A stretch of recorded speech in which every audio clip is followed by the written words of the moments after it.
Assalamualaikum warahmatullahi wabarakatuh. Halo, perkenalkan saya Rizka Masyita Yenri dengan NIM 231112556. Saya berasal dari kampus Universitas Askia dari Prodi PGSD. Nah, di video kali ini saya akan membahas materi mengenai keterampilan berbicara. Jadi teman-teman tahu nggak sih apa aja sih materi mengenai keterampilan berbicara ini dan apa aja sih isi materinya gitu. Nah, jadi buat teman-teman jangan lupa menyaksikannya sampai habis ya. Bye bye. Nah, oke teman-teman. Di sini yang pertama kali saya akan membahas materi mengenai pengertian keterampilan berbicara. Nah, menurut teman-teman apa aja sih pengertian dari keterampilan berbicara itu? Kalau menurut saya, keterampilan berbicara itu adalah kemampuan mengucapkan bunyi-bunyi artikulasi atau kata-kata untuk mengekspresikan, menyatakan, serta menyampaikan pikiran, gagasan, dan perasaan kepada orang lain secara lisan.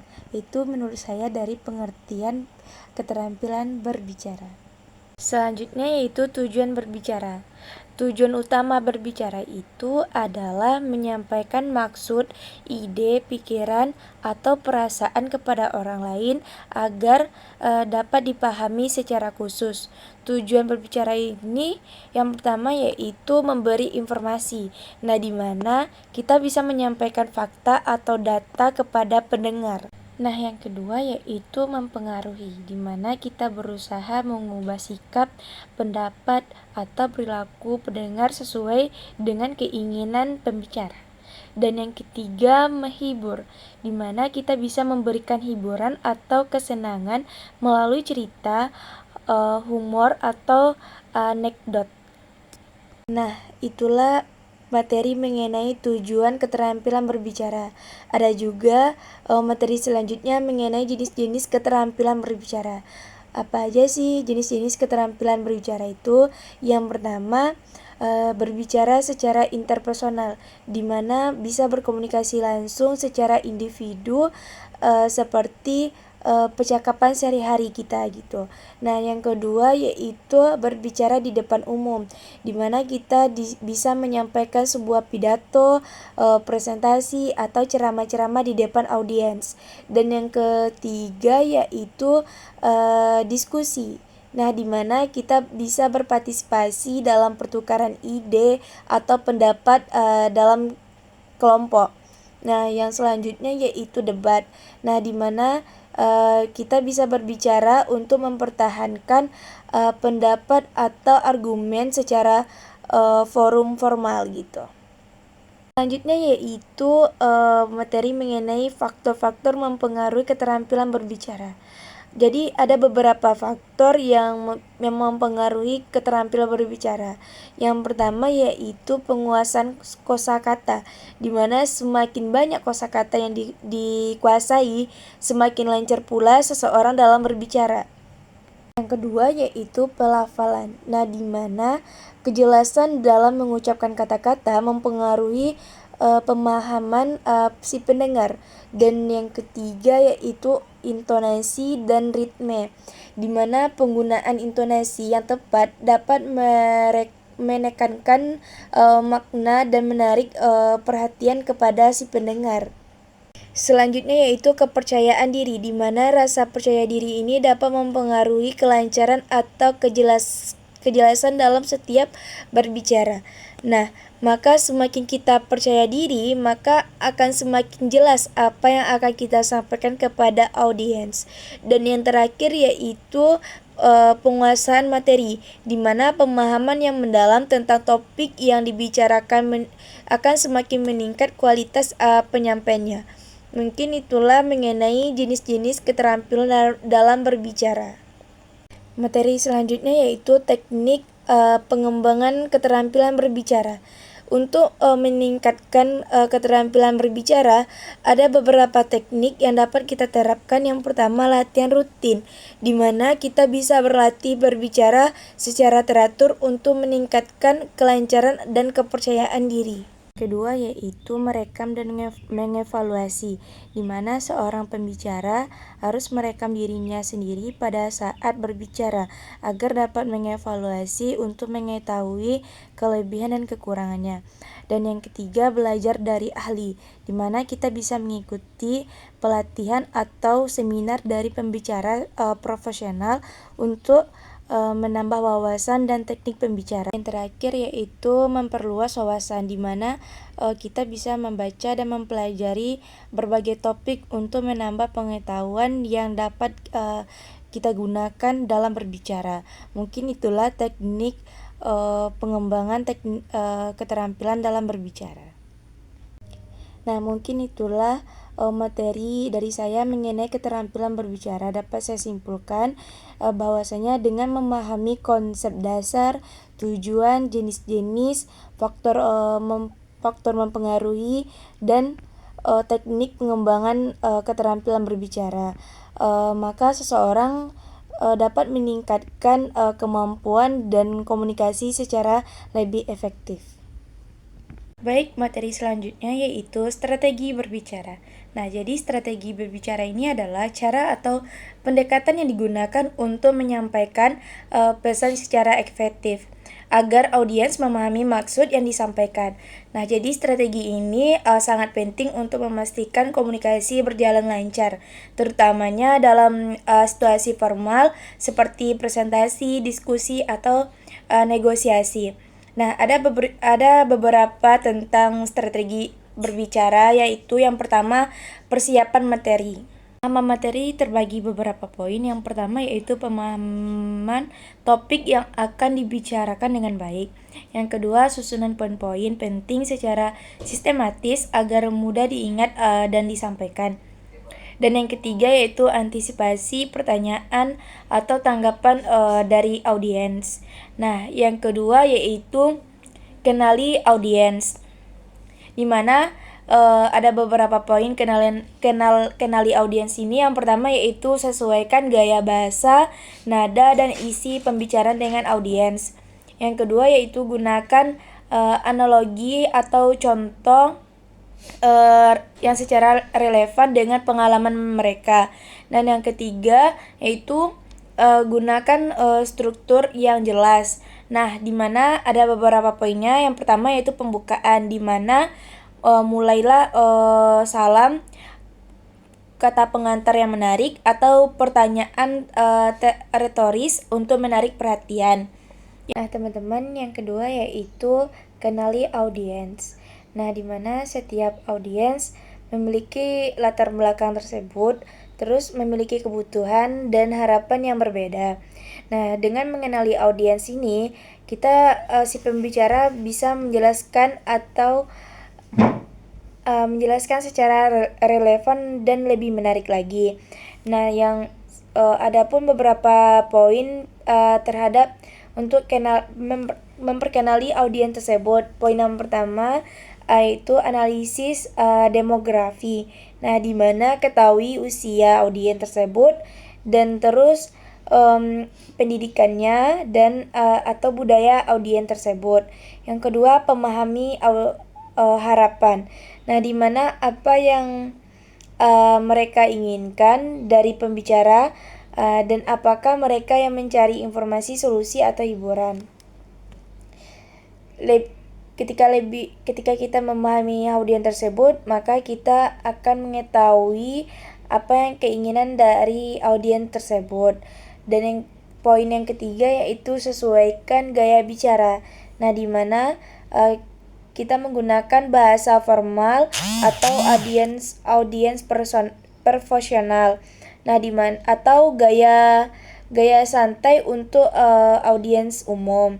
Nah, yang ketiga yang ketiga yaitu struktur pembicaraan yang jelas. Nah, di sini struktur yang baik bisa memudahkan audiens untuk mengikuti alur pembicaraan dengan menggunakan beberapa format. Yang pertama yaitu pembukaan, isi, dan penutupan. Pembukaan ini kita bisa melakukan dengan sesuatu yang lebih menarik, seperti bercerita, Terus menyampaikan fakta yang mengejutkan atau pertanyaan yang retoris. Dan yang kedua itu kan isi. Nah, jadi teman-teman, isi itu kita bisa berbagi isi ke dalam beberapa poin utama gitu. Nah, yang selanjutnya di sana kita bisa menjelaskan poin-poin tersebut dengan secara logis dan terperinci. Nah, dengan menggunakan data atau beberapa contoh yang bisa mendukung.